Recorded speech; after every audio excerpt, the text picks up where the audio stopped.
Stall પર petrol બોમ્બથી હુમલાનો મામલો સામે આવ્યો, જ્યાં પોલીસે એક સગીર સહિત 3ની ધરપકડ કરી।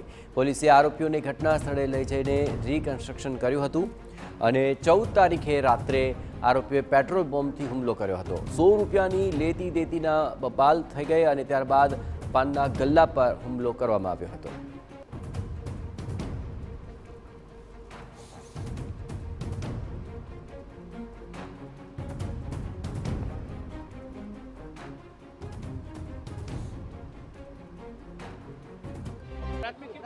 पेट्रोल भरेली बोटल फेंकेली दुकानवाळा भाई साथे 100 રૂપિયામાં મગજમારી થયેલી એ બાબતે પેટ્રોલ ભરેલી બોટલ ફેંકેલી એ બાબતે રિકન્સ્ટ્રક્શન મહત્વનું છે કે 14 તારીખે રાત્રિના સમયે 4 જેટલા શખ્સો છે તે આવ્યા હતા। આ ચારેય શખ્સો છે તેમના દ્વારા સૌપ્રથમ જે તેઓ પીધેલી હાલતમાં હોવાનો પણ આક્ષેપ થયો છે અને તેમને પાનના ગલ્લે આવી અને મગજમારી કરી હતી અને ત્યારબાદ રાત્રિના સમયે તે આવી અને તેમના દ્વારા જે પેટ્રોલ બોમ્બ છે તેનાથી હુમલો છે તે કરવામાં આવ્યો હતો। હાલમાં જે રાજકોટની યુનિવર્સિટી પોલીસ છે તેમના દ્વારા તેને અહીં ઘટના સ્થળે લાવવામાં આવ્યા છે, તેમનું રિકન્સ્ટ્રક્શન છે તે કરવામાં આવી રહ્યું છે અને પંચનામું છે તે કરવામાં આવી રહ્યું છે।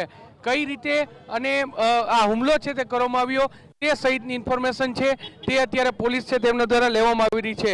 મહત્વનું છે કે કાયદો અને વ્યવસ્થાની સ્થિતિ રાજકોટ શહેરમાં કથળતી જતી જોવા મળી છે, કારણ કે અવારનવાર લોકો છે તે કાયદો હાથમાં લેતા અચકાઈ રહ્યા નથી અને તેને કારણે જ આ પ્રકારના બનાવો છે તે સામે આવે છે, વિડીયો સામે આવે છે અને તેને લઈને ગુનેગારોમાં એક ખોફ ઊભો થાય, ગુનેગારોમાં એક ડર પેદા થાય તે હેતુથી અત્યારે પોલીસ છે તેમના દ્વારા આ રિકન્સ્ટ્રક્શન છે તે કરવામાં આવી રહ્યું છે।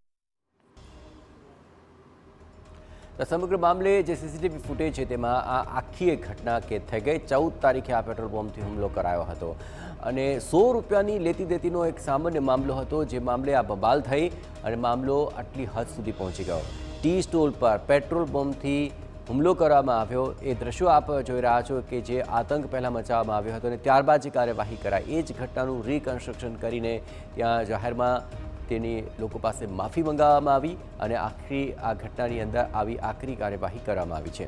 14 તારીખે જે ઘટના બની એ વખતના દ્રશ્યો મેં આપણે બતાવી રહ્યા છે ને ત્યારબાદ જે આરોપીઓને સાથે રાખીને ઘટનાનું રિકન્સ્ટ્રક્શન કરાયું અને તમામ લોકો વચ્ચે તેની માફી મંગાવવામાં આવી તે બંને તસવીરો આપની સમક્ષ જોઈ રહ્યા છો, જ્યાં એક સગીર સહિત 3 આરોપી સકંજામાં આવી ચૂક્યા છે અને તમામને લઈને આ ઘટનાનું રિકન્સ્ટ્રક્શન કરાયું।